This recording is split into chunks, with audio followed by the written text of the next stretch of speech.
Hello. हाय। मैं YouTube में और मास्टर अकेडमी मोरे सर में आपका स्वागत कर रहा हूँ। आज हम लोग डिमांड का एक लास्ट कंसेप्ट पढ़ने जा रहे हैं। ठीक है, variation in demand and change in demand. पहला है वेरिएशन इन डिमांड। वेरिएशन मतलब बदलाव। बदलाव किसके वजह से? प्राइस के वजह से। ओके। ऐसा डिमांड तो मतलब ये देखो डिमांड तो बहुत से फैक्टर से भी डिपेंड्स है। Price, income, taste and preference, population और अदर से बहुत से फैक्टर्स, अभी भी और भी फैक्टर्स है। तो वेरिएशन मतलब बदलाव, मतलब डिमांड सिर्फ प्राइस पे डिपेंड्स है ना। जैसा प्राइस चेंज होता है वैसा डिमांड चेंज हो जाएगा। अदर्स थिंग रिमेन कांस्टेंट, मतलब income, taste and preference, population, others है ना, और भी जो फैक्टर्स है वो कांस्टेंट होना चाहिए, स्थिर होना चाहिए, सेम होना चाहिए, है ना। कुछ उसमें चेंज नहीं होना चाहिए। ओके। क्यों मतलब है क्या, अभी हम लोग सिर्फ प्राइस पे, मतलब अगर प्राइस बढ़ते तो हम लोग क्या करते हैं, लेस परचेस करते, और प्राइस कम होता है तो हम लोग ज़्यादा परचेस करते। लेकिन प्राइस अगर ये प्राइस से मतलब बदलाव होने से डिमांड पे ज़्यादा बदलाव नहीं होता है। अगर अगर सपोज इनकम बढ़ गया, प्राइस बढ़ गया और इनकम बढ़ गया, और प्राइस में जो बदलाव होता है, प्राइस जो इंक्रीज होता है, ये ज़्यादा इंक्रीज नहीं होते। अगर सपोज आपको मतलब लॉटरी लगे या सडनली आपको कुछ इनकम आ गया, तो इनकम ज़्यादा आने से प्राइस में अगर इंक्रीज होता है, तो प्राइस में इंक्रीज ज़्यादा नहीं होता है, तो हम लोग डिमांड कम नहीं करेंगे क्योंकि हमारे पास इनकम ज़्यादा आ गया और बहुत सा पैसा आ गया। तो बहुत सा पैसा आने की वजह से प्राइस बढ़ते तो उसमें ज़्यादा इफेक्ट नहीं होता है, तो हम लोग ज़्यादा प्राइस में ज़्यादा परचेस करते हैं, है ना। तो हमारा लॉ एप्लीकेबल नहीं होता है। इसके लिए अदर्स थिंग रिमेनिंग कांस्टेंट, मतलब दूसरा चीज़ से हम लोग क्या करेंगे, सेम रखेंगे। तो मतलब variation demand, when the demand for commodity falls और rise due to change in price alone. सिर्फ अलोन मतलब सिर्फ प्राइस, प्राइस चेंज होने से हमारा डिमांड डिमांड चेंज होता है ना। And others factors remain constant है, जो इनकम, पॉपुलेशन, टेस्ट प्रेफरेंस है, क्या मतलब है, कांस्टेंट होना चाहिए, वो स्थिर होना चाहिए, है ना। उसमें कुछ बदलाव नहीं होना चाहिए। It's called variation in demand. It is also, it is about two types. Variation demand मतलब due to change in prices, prices में बदलाव हो जाता है। प्राइसेस में बदलाव होता है तो डिमांड में बदलाव हो जाता है। एक्सपांशन, एक्सपांशन एक्सपांड अभी उसमें पहला दो पार्ट है, expansion of demand and contraction of demand. Expansion मतलब increase in quantity demanded. Expansion मतलब इंक्रीज, इंक्रीज किसमें increase, quantity, quantity demanded of that goods. Okay.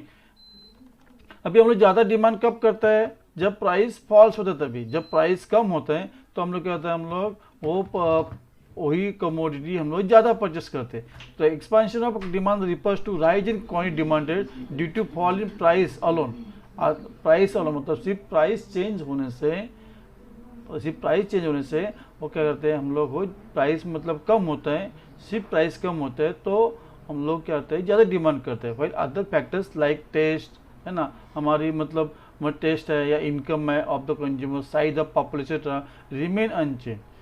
वो हमारा जो मतलब है दूसरे इनकम, हमारा टेस्ट है या हमारा घर का जो मेंबर्स है, पॉपुलेशन क्या होते हैं, उसमें चेंज नहीं होना चाहिए। ओके। अगर चेंज होता है तो क्या होता है, तो चेंज होता है तो फिर एप्लीकेबल नहीं है। क्यों मतलब अगर प्राइस प्राइस कम होता है तो हम लोग ज़्यादा डिमांड करते हैं, है ना। लेकिन सपोज हमारा इनकम कम हुआ तो हम लोग कम प्राइस में ज़्यादा डिमांड नहीं करते। क्यों, हमारे पास पैसा ही नहीं है। पैसा ही नहीं है तो कितना भी प्राइस कम हो जाने दो तो हम लोग ज़्यादा डिमांड नहीं करते। इसके लिए ये अदर्स है ना, टेस्ट है, ये क्या होना मतलब ये कम है, फिक्स होना चाहिए, कॉन्स्टेंट होना चाहिए। अगर टेस्ट भी देखो, टेस्ट लाइक टेस्ट, अगर आपको कुछ प्रोडक्ट का प्राइसेस कम हुआ लेकिन हमें मतलब दिलचस्पी नहीं है, हमें इसमें इंटरेस्ट नहीं है, तो हम लोग नहीं परचेस करेंगे। तो टेस्ट भी बहुत काम करता है। तो मतलब है अदर थिंग, मतलब इसमें क्या सिर्फ प्राइस कम होता है तो हम लोग हो, तो फिर हम लोग वो क्वांटिटी ज़्यादा परचेस करते हैं, है ना। इसमें कहते हैं एक्सपांशन। एक्सपांशन मतलब increase in demand. Demand moves downward direction on the same demand curve.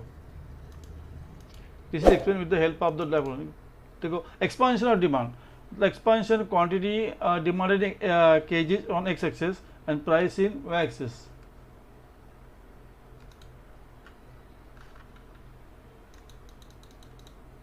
as shown in figure 3.7, DD is the demand curve. DD demand curve, a downward movement on the same demand curve from point A to B. तो पहला price था हमारा, पहला price था OP price था, तभी हम लोगों ने ओक्यू क्वांटिटी डिमांड किया, परचेस किया। जब भी प्राइस डिक्रीज हुआ, ओपी से OP1 हुआ, तभी हम लोगों ने कितना परचेस किया, OQ1 परचेस किया, है ना। तो मतलब प्राइस कम होने से हमारा क्वांटिटी बढ़ गया, प्राइस कम हुआ तो क्वांटिटी इतना मतलब चेंज हुआ, इतना इंक्रीज हुआ, Q1 क्या प्राइस चेंज हुआ। तो डिमांड का देखो पहला पॉइंट ए था, अभी मतलब बी में है, तो slope downward from A to B. Indicates an expansion demand, indicates का मतलब है ए टू बी से पॉइंट ऑन सेम डिमांड का है ना, पॉइंट ए टू बी, इसका इससे मतलब है समझ लें कि हम लोगों ने ज़्यादा परचेस किया, मतलब इनके कितना परचेस किया, Q1 है ज़्यादा परचेस किया। कॉन्ट्रैक्शन मतलब कम परचेस करना। प्राइस हम लोग परचेस कम कभी करते हैं जब भी प्राइस क्या होता है, बढ़ जाता है, तभी हम लोग कम परचेस करते हैं, है ना। Contraction demand refers to fall in demand due to rise in price alone. सिर्फ प्राइस इंक्रीज होने से हम लोग क्या करते हैं, हम लोग परचेस कम करते हैं। Other factors like taste, income of consumer, size of population etcetera remain unchange. ये मतलब दूसरे फैक्टर्स है, तो इसमें चेंज नहीं होना चाहिए, वो मतलब सेम होना चाहिए।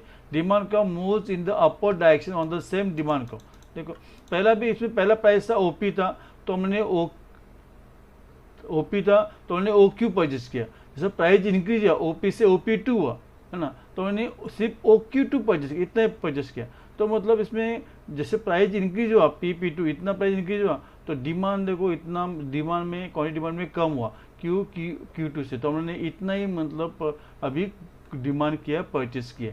तो मतलब कॉन्ट्रैक्शन मतलब इसमें डिमांड में क्वांटिटी डिमांड हमने कम किया। क्यों, हम लोग डिमांड कब कम करते हैं, जब भी प्राइस इंक्रीज होते हैं तो, है ना। तो ये हमारा था variation in demand due to change in price alone, others factors remain constant. Again repeat कर दो, वेरिएशन इन डिमांड मतलब वो अंडरलाइन करो, due to change in price alone while other factors remain constant. अभी देखेंगे changes in demand. Next concept है हमारा changes in demand. Changes in demand मतलब जिसमें demand due to change in other factors, ना, income, taste and preference, population and price remain constant. मतलब इसमें क्या है, इसमें रिपीट करता हूँ, इसमें changes demand due to change in income, taste and preference, population और प्राइस में कुछ बदलाव नहीं होता है, तो उसमें क्या होता है, चेंजेस इन डिमांड। फिर डिमांड फॉर कमोडिटी इंक्रीजेस और डिक्रीजेस, कभी इंक्रीज होता है और डिमांड और डिक्रीज होता है due to change in other factors and price remain constant. दूसरे फैक्टर्स में चेंज होने से हमारा डिमांड क्या होता है, चेंज होता है। जब भी प्राइस कहता है और प्राइस कहता है सेम रहता है, known as the changes in demand. It have two types, इसका भी दो टाइप्स है, increase in demand and decrease in demand. Increase in demands मतलब it refers to increase in quantity demanded due to favourable changes in other factors like test.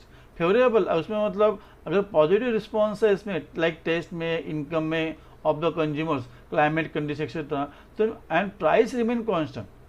ये दूसरे factors में change है, लेकिन प्राइस क्या आता है, प्राइस सेम है, प्राइस चेंज नहीं हुआ ना। तो इसमें अगर suppose other factors like taste, अगर टेस्ट में बदलाव हुआ है, अगर हर दिन हम लोग घर में कुछ जो खाना खाते हैं क्योंकि, लेकिन हम लोग मतलब बोर हो गए, चलो हर दिन वो खाना से हर दिन मेरी ज़िंदगी से चलो कुछ अभी हम लोग होटल में गएंगे, बाहर का सफ़र करेंगे, तो अगर है टेस्ट में, प्रेफरेंस में अगर चेंज होता है, तो अगर प्राइसेस मतलब वो प्राइसेस कितने भी मतलब प्राइसेस कम नहीं हुआ, तो भी हम लोग हाई प्राइसेस में क्या करते हैं, हम लोग ये मतलब है हमारे एंजॉयमेंट करते हैं। तो उससे क्या होता है, हमारा क्वांटिटी क्या होता है, इंक्रीज होता है।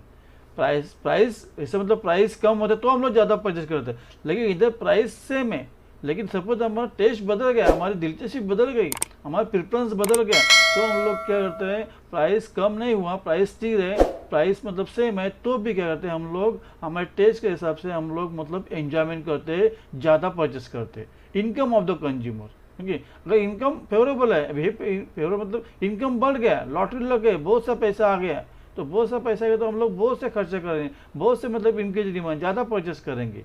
क्लाइमेट कंडीशन, अभी क्लाइमेट के कंडीशन के हिसाब से हम लोग कोई गुड्स परचेस करते हैं। विंटर में हम लोग मतलब वुलन परचेस करते हैं, या समर में हम लोग मतलब एसी है ना, ऐसे मतलब इक्विपमेंट पर ज़्यादा परचेस कर पे करके हम लोग परचेस करते हैं, है ना, कूलर से, मतलब कंडीशन के हिसाब से। और मतलब देन मानसून के हिसाब से हम लोग जो मतलब मीट भी ज़्यादा खाते हैं, चिकन, तो मतलब एक क्लाइमेट कंडीशन के हिसाब से हमें ज़्यादा मतलब वो क्लाइमेट के हिसाब से हमें परचेस करना पड़ता है, हमारे मतलब हमारे बॉडी फेवरेबल रखने के लिए। तो ये जो कंडीशंस हैं, ये मतलब अदर फैक्टर्स है, अदर फैक्टर्स के हिसाब से अगर अदर फैक्टर फेवरेबल है तो हम लोग क्या करते हैं, हम लोग ज़्यादा परचेस करते हैं। डिमांड का shift to right and demand का shift to right hand side of the original demand curve. This can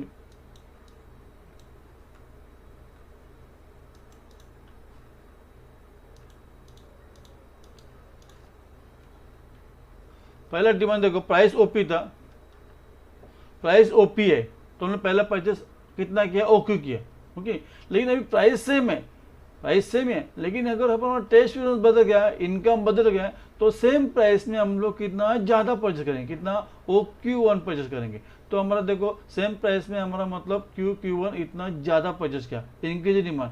तो पहला डिमांड का DD था, तो अभी मतलब हमारा मतलब इनकम इंक्रीज हुआ या टेस्ट हमारे चेंज हो गया, तो हम लोग वो प्राइस में हम लोग OQ1 परचेस करेंगे। तो दूसरा डिमांड का है तुम्हारा हमारा कौन सा आ गया, D1 मतलब जो डिमांड का shift from left to right, मतलब we show that increasing quantity demanded. अभी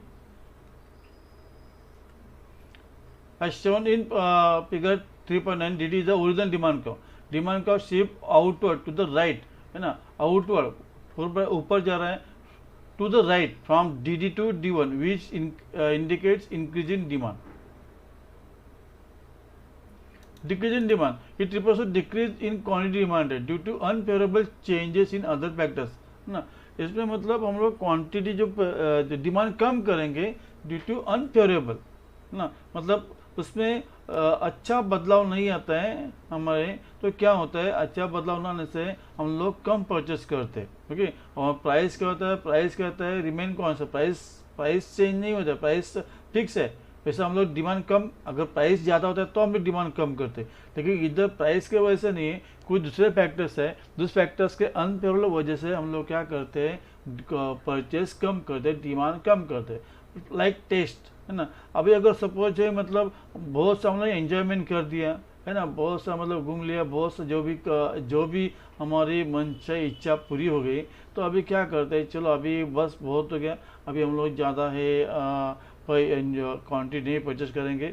अभी थोड़ा अभी जैसे लोग है ना मतलब एजेड उम्र में संन्यास लेते हैं, क्यों, मतलब अभी सो हमारी इच्छाएं पूरी हो गई, तो कुछ मतलब एक खर्चा कम कर, जैसे मतलब अभी टेस्ट बहुत एंजॉय हो गया, तो अभी कुछ मतलब हमारी इच्छा मतलब है नहीं है, तो चलो अभी कुछ मतलब फ्यूचर्स के लिए पैसा बचाना है ना। तो अभी लोग क्या करते हैं कि आम आदमी क्या करते हैं, डिमांड कम करते हैं। इनकम ऑफ द कंज्यूमर, अगर इनकम कम हुआ, किसी की वजह से इनकम कम हुआ, तो क्या करेंगे, फिर वो परचेस ही कम करेंगे। पैसे नहीं तो क्या ज़्यादा पैसा नहीं है, पैसा तो कैसे परचेस करेंगे, तो इनकम कम हुआ तो क्या करेंगे, वो परचेस करेंगे। क्लाइमेटिक कंडीशन क्लाइमेट अच्छा नहीं है ना, तो क्या करेंगे, बाहर भी जा नहीं सकते हैं, जैसे अभी है ना मतलब कुछ बीमारी है, जैसे अभी कोरोना की बीमारी है, तो ऐसे बीमारी में लोग क्या करते हैं, कम परचेस करते हैं, बाहर जा भी नहीं सकते, है ना, पैसा भी नहीं है। तो ये ऐसे केसेस में अनफेवरेबल केसेस में क्या होते हैं, अनफेवरेबल केसेस में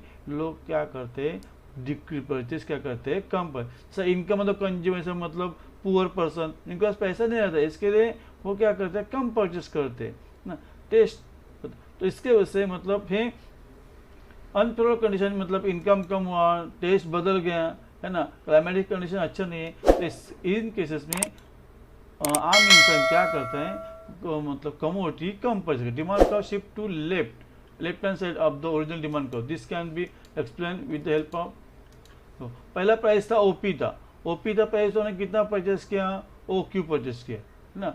लेकिन अभी तक सपोज इसका इनकम कम हुआ, उसका मतलब दिलचस्पी मतलब टेस्ट ना टेस्ट बदल गया, या पॉपुलेशन कम हुआ, घर के मेंबर्स कम हो गए, तो क्या करेंगे अभी वो सेम प्राइस में क्या करेंगे, मतलब वो इंसान कम परचेस किया। तो कितना परचेस किया है, OQ2। तो पहला डिमांड क्या होता है, DD था, है ना। अभी कम किया तो मतलब कहता है शिफ्ट डाउनवर्ड ना, फ्रॉम राइट टू लेफ्ट, मतलब वो लेफ्ट साइड में डिमांड जो जो जो न्यू डिमांड कब है वो लेफ्ट साइड में जा रहे हैं। As shown in figure 3.10, DD is the original demand curve. It shifts inward to the left from DD to D2, which indicate decrease in demand. इसी की वजह से हम लोगों ने जो डिमांड ऐसे जो इम्पोर्टेंट चैप्टर्स थे एग्ज़ाम के हिसाब से हमने कवर किए, और है मतलब इसमें क्वेश्चन आता ही आता है। लॉ ऑफ डिमांड कोई भी देखो, मैंने वापस बोलता हूँ, कोई अगर पहले कितने आप पुराने पेपर्स देखेंगे तो मतलब फिर इसमें क्वेश्चन आता ही आता है। तो ये मतलब अब अच्छी तरह से करो। Okay, thank you. और मेरे चैनल को सब्सक्राइब करो, वीडियो को शेयर करो, लाइक करो। Thank you.